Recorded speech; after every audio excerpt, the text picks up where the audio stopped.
आज भी का शीर्षक ये है, जो लोग लिख रहे हैं उनके लिए मैं बता रहा हूँ। सुसमाचार पतियों को निर्देश देता है कि अपनी अपनी पत्नी से प्रेम करें। सुसमाचार पतियों को निर्देश देता है कि अपनी अपनी पत्नी से प्रेम करें। आइए हम प्रार्थना करें। हे स्वर्गीय पिता परमेश्वर, हम आपका धन्यवाद देते इस वचन के लिए। मदद कीजिए कि हम अपने पति से या अपनी होने वाली पत्नी से प्रेम कर सकें और आपके वचन के अनुसार जी सकें। यीशु के नाम से आमीन। तो वापस मैं अपना शीर्षक बता रहा हूँ। सुसमाचार पतियों को ये आज्ञा देती है, निर्देश देता है कि अपनी अपनी पत्नी से प्रेम करें। क्या है एक शीर्षक? सुसमाचार पतियों को निर्देश देता है। तो पतियों में होने वाले पति भी शामिल होते हैं। जितने यंग है आप लोग, अगर आप सोचते हैं कि हम शादी नहीं करेंगे, विवाह नहीं करेंगे, उसकी बात की बात है। प्रभु ने शादी दिया है हर एक को। ये शादी एक आशीष है, क्योंकि प्रभु ने क्या आशीष दिया आदम हवा को? कोई बता सकता है? कौन बोला? फूलो फलो फलवंत हो जाओ।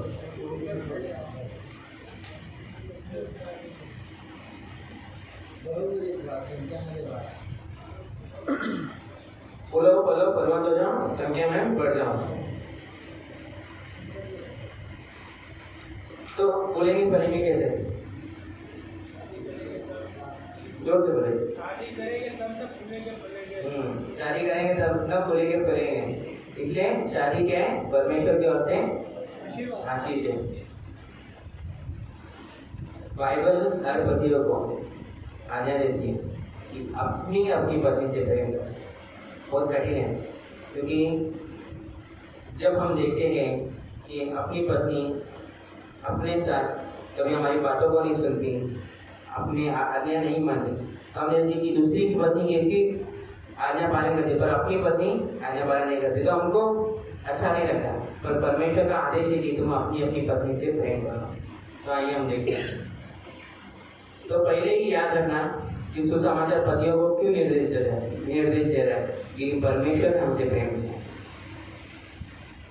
परमेश्वर ने किस प्रकार हमसे प्रेम किया?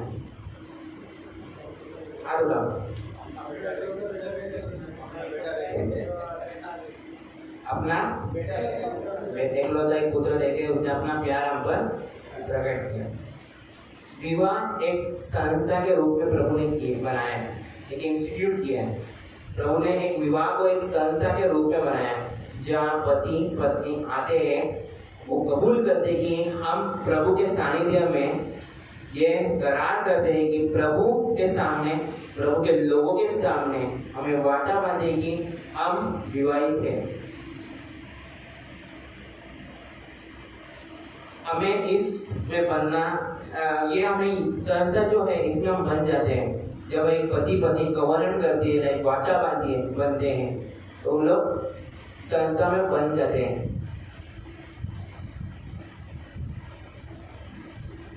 परमेश्वर ने आदम हवा को क्यों बनाया था अदन की वाटिका में? कि वो काम करे, उधर संभाले। आदम के बारे में इसलिए बनाया था कि वो देखभाल करे, संभाले उस बगीचे को, और कुछ नहीं काम था। तो इधर पौल क्यों कह रहा है? ये पत्री पौल ने लिखी है, कुलुस्सी लोगों को लिखी है। कुलुस्सी जो लोग थे, इनको वो बताना चाहते हैं कि प्रभु यीशु मसीह सर्वप्रथम है। यीशु मसीह के ऊपर कुछ नहीं है।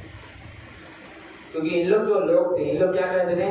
प्रभु यीशु मसीह और ज्ञान, प्रभु यीशु मसीह और पढ़ाई, प्रभु यीशु मसीह अपना योगदान, अपना काम, इसको मिक्स करते थे। मतलब बोलते थे प्रभु यीशु के साथ ये मैच, प्रभु यीशु के साथ वो। बोलता है नहीं, तो क्या बोलता है?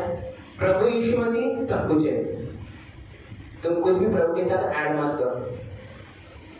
क्या हमारे जीवन में आज हमने प्रभु के साथ कुछ ऐड किया है?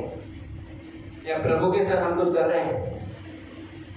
प्रभु यीशु मसीह और ये, प्रभु यीशु मसीह और मेरी पत्नी, प्रभु यीशु मसीह और मेरी माँ, प्रभु यीशु मसीह और मेरे बच्चे, हमें प्राथमिक बात ये रख रहे हैं, या प्राथमिक बात ये है कि प्रभु यीशु मसीह द्वितीय बात यह रखो कि अपना परिवार, अपना कुटुंब, अपने लोग, अपने घर के बाहर के लोग, पर प्रथम बात हमारे जीवन में यीशु मसीह आना चाहिए। कुलसी और रोम में ये क्यों लिखा पौलुस ने? क्योंकि उस समय जो कुलसी और रोम के पति थे, उन लोग अपनी पत्नी से दूर व्यवहार करते थे, उन लोग अपनी पत्नियों से व्यवहार बराबर नहीं करते थे। इससे आज हम देखते हैं, अभी के भी लोग हम क्या देखते हैं कि एक पति क्या सोचते हैं, मेरी पत्नी मेरा सुनना चाहिए, मेरे आज्ञा के नीचे रहनी चाहिए, मैं बोलूंगा उसे उठ तो उठनी चाहिए, बैठ बोला तो बैठनी चाहिए। क्या आप सही में बताओ, क्या आपको लगता है ये इसके लिए प्रभु ने बनाया है, इसलिए हमको अधिकार दिया है पति होने का कि मैं पति को बोलूंगा उठ उधर जा, वो जाएंगे? वो एक गुलाम की रीति से दिखते हैं। प्रभु ने पत्नी को इसलिए नहीं दिया, हमको पति इसलिए नहीं बनाए कि हम दूसरों पे हुकूमत चला सके। प्रभु ने हुकूमत चलाने को दिया, पर उसको किस रीति से चलाना है वो हमें याद रखना। मैं आपको एक बात बताना चाहता हूँ जिनके बारे में मैं बता रहा था। पास्टर आशीष सिंह, उन्हें एक वो जब साउथ अफ्रीका गए थे, वो बता रहे थे कि उधर से आने के बाद उधर का एक पुस्तक को पढ़ रहे थे, और उधर का एक पुस्तक पढ़ रहे थे, तो उधर ये लोग, एक समूह का लोग हैं जो उधर रहते हैं, उन लोग क्या करते हैं, उन लोग में ये चाहता है कि अगर तुम अपनी पत्नी से प्यार करते हो तो तुम उसे मारोगे। उन लोग में क्या है, उनका साउथ अफ्रीका में, दक्षिण अफ्रीका में ये कहा जाता है कि तुम अगर अपनी पत्नी से प्यार करते हो तो तुम उसे मारोगे। एक समूह के लोग, और लोग देखते नहीं, कापे में मारते हैं, वो बोलते हैं कि हमारा प्यार हम दिखा रहे हैं। क्या आपको सही में लगता है वो प्यार है?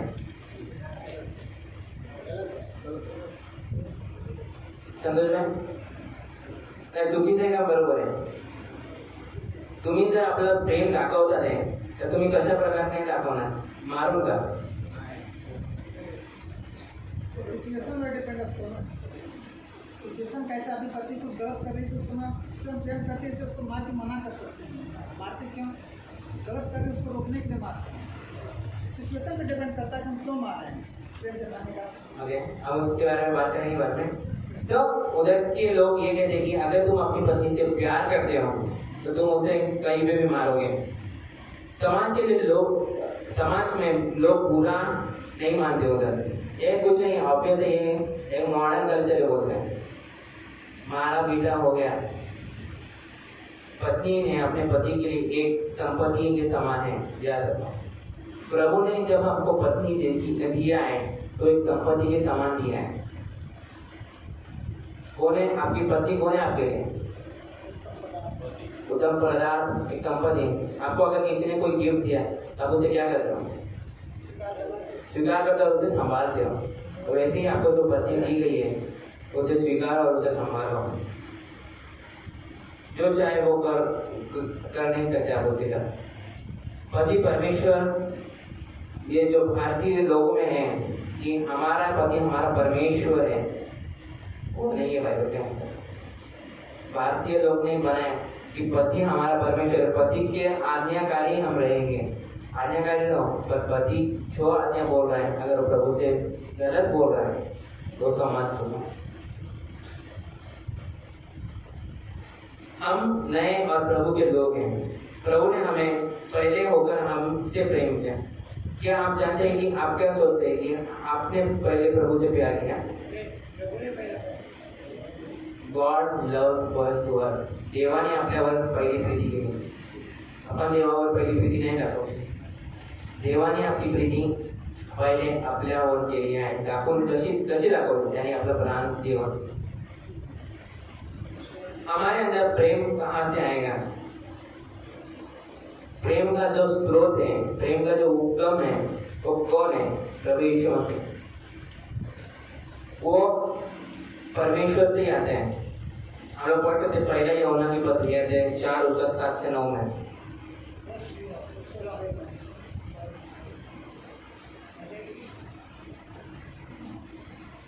पहला यूहन्ना की पत्री 4 उसका 7 से 9 तक।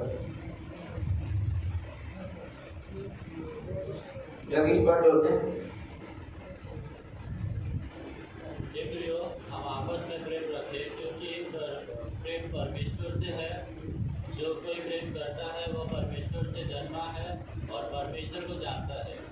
जो प्रेम नहीं रखता वो परमेश्वर को नहीं जानता, क्योंकि परमेश्वर प्रेम है। जो प्रेम परमेश्वर हमसे करता है और हमसे रखता है, वह इससे प्रकट हुआ कि परमेश्वर ने अपने इकलौते पुत्र को जगत में भेजा है कि वह उसके द्वारा जीवन पाए। हम क्या देखते हैं, प्रेम परमेश्वर से ही आता है। और इधर वो कहता है कि परमेश्वर ने किस प्रकार प्यार किया। समझ रहे हैं आपको? परमेश्वर प्रेम का नींव है, परमेश्वर प्रेम का उद्गम है। जैसे स्टार्ट होने वाला स्टार्टिंग पॉइंट परमेश्वर है। परमेश्वर ने हमसे पहला प्रेम किया। पहला यूहन्ना 4:19 पढ़ेंगे, कोई देगा 19वां वचन। हम इसलिए प्रेम करते हैं कि पहले उसने हमसे प्रेम किया। ये आपके सवालों का उत्तर है। किसने पहले प्रेम किया? परमेश्वर ने प्रेम किया। किसने किया? किसने किया? परमेश्वर ने। किससे पहले? हमसे पहले किसने प्रेम किया? परमेश्वर ने। कौन से अध्याय में उत्तर है? हाथ ऊपर करो।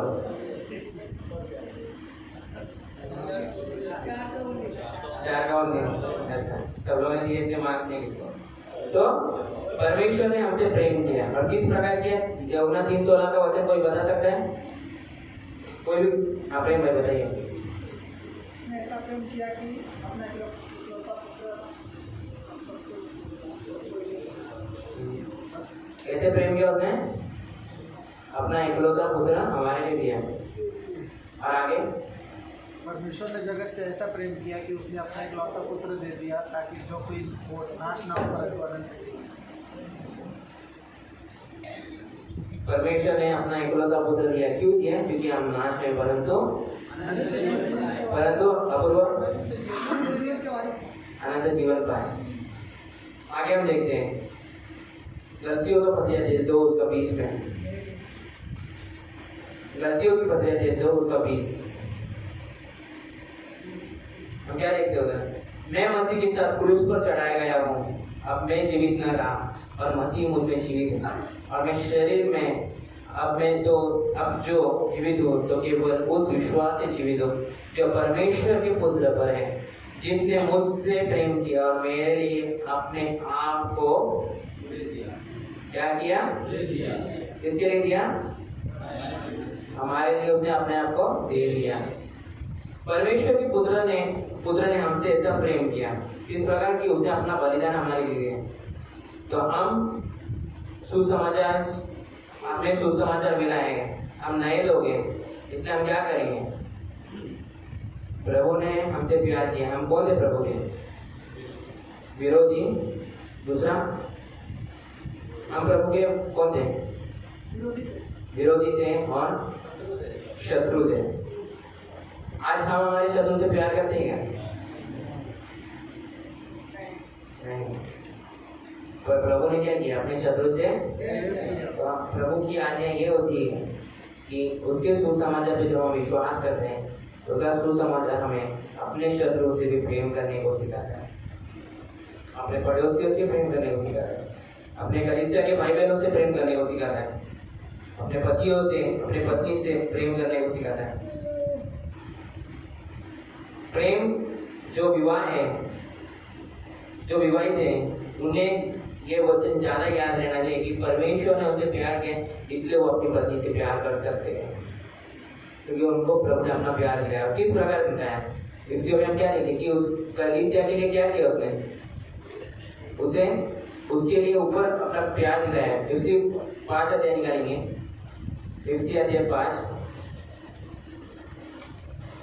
उसका 25। हे पतियों, अपनी अपनी पत्नी से प्रेम रखो, जैसे मसीह ने भी कलीसिया से प्रेम रखा और अपने आप को उसके लिए दे दिया। यीशु मसीह ने तो इधर ये नहीं कह रहे कि हर पति ने अपनी बीवी के लिए मरना चाहिए, ये नहीं कहा जा रहा, पर वो प्रभु यीशु मसीह का प्यार दिखा रहा है उसकी कलीसिया में।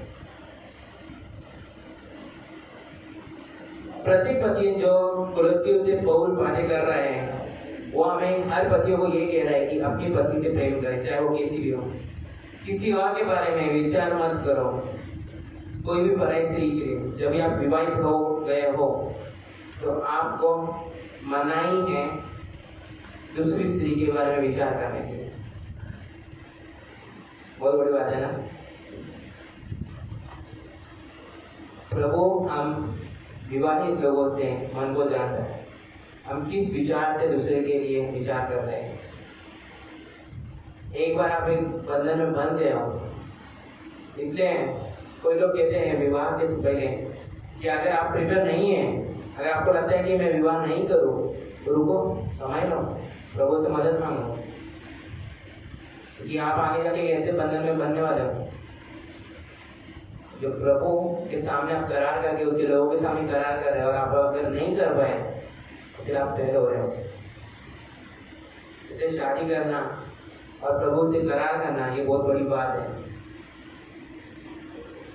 आपकी स्त्री कैसे भी होगी, दिखने में सुंदर हो या नहीं हो, या सुनने में कम हो या ज़्यादा हो, या बोलने में कम हो या बोलने में भी ज़्यादा हो, कैसी भी हो, उससे आपको प्रेम करना है। हम पुरुष आधीनता के बारे में बहुत चाहते हैं, हमें लगता है कि मैं आधीनता में बहुत हूँ, मेरे अंदर आधीनता बहुत है, पर ये बिल्कुल ही नहीं है। इधर यीशु ने 18वें पद के बाद में आमीन नहीं कहा। इधर यीशु ने ऐसा नहीं बोला कि कुलसियों की पत्री 3 का 18 में ऐसा नहीं बोला कि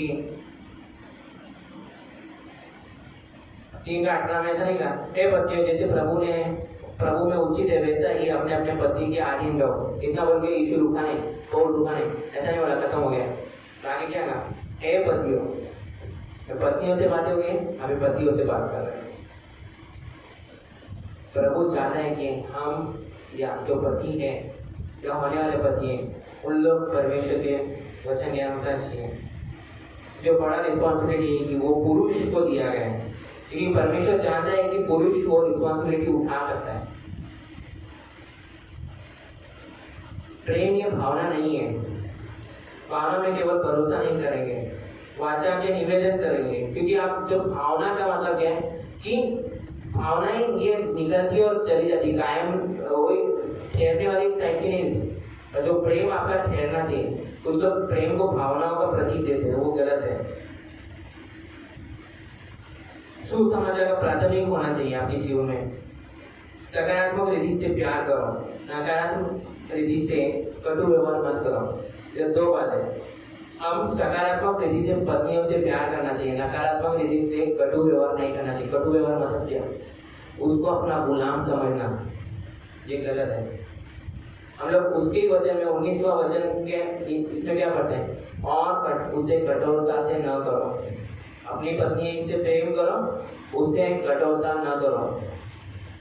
क्या कहते हैं, उससे कठोरता न करो। प्रभु इधर वचन कह रहा है आप किस प्रकार पालन कर रहे हैं, प्रभु देखता है। व्यवहारिक बातें है ये जिससे हम पति के प्रति प्रेम दिख सकता है। पहला, मसीह जीवन में करना चाहिए। 3 बातें आती हैं, अगुवाई करने के द्वारा, सुरक्षा प्रदान करने के द्वारा और प्रावधान करने के द्वारा। आत्मिक माहौल में प्रावधान आप किस प्रकार कर रहे हैं। आप घर पे जा रहे हो कि आपके बच्चों को आप प्रभु के बारे में सिखा रहे हो, प्रभु के बारे में बता रहे हो कि भाई वो बाइबल खोल, वचन पढ़ते हैं, हम ये करेंगे। बच्चों को सिखा रहे हैं कि प्रभु कौन है। या हम जब नई सामान हमारे घर पे आती है, हम कहते हैं कि माँ कहती या पिता कहता है बेटा ये तुम्हारे पप्पा की कमाई का है। ये कह रहे हैं या ये कह रहे हैं कि प्रभु की अनुग्रह से तुम्हारे पिता के द्वारा ही आया है। प्रभु की महिमा करो हर वस्तु घर के में आने पर, बच्चों से बातें करने पे। माता पिता खुश होना चाहिए। हम क्या कहते हैं, माता पिता लोग क्या कहते हैं, बेटा तुम्हें ये जो मिला है पापा ने बहुत मेहनत किया इसलिए मिला। गलत है। मेहनत के लिए किसने शक्ति दी, स्रोत कौन है सबका, परमेश्वर है। परमेश्वर की महिमा का पैसा किसके द्वारा है। प्रभु अगर शक्ति नहीं देता, बल नहीं देता तो आप कर पाते हैं ना। जो भी सामान आपके घर पे आता है प्रभु को उसमें महिमा दो। आपके बच्चों वापिस से ही सिखाओ जो कुछ सामान तुम्हारे घर पे आ रहे हैं, ये पापा ला रहे हैं, इस सब का स्रोत कौन है, सबका उद्गम कौन है, सबको कुछ को लाने वाला कौन है? प्रभु है। माता पिता खुश होने चाहिए कौन से भी काम से। हम अपने बच्चों को बोलते हैं बेटा तू पढ़, अभी बहुत अच्छा पढ़, तू कल डॉक्टर बनने वाला है, तू ये बन वो बन। क्या आपने कभी अपने बच्चों से कहा है प्रभु का वचन पढ़ के तू उद्धार पाए? क्या आपने कभी अपने बच्चों से बोला है कि तू आत्मा में बढ़े, तो प्रभु की सेवा करें?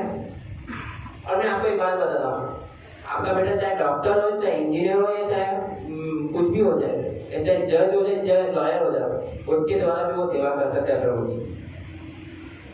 ऐसा ही नहीं कि इधर पास्टर बनाए तो भी प्रभु की सेवा कर सकता है। समझ रहे मेरी बातों को? अपने बेटे को कुछ भी बनने दो, बच्चों को कुछ भी बनने दो, उसके द्वारा भी वो सेवा कर सकते हैं। इतना याद रखो,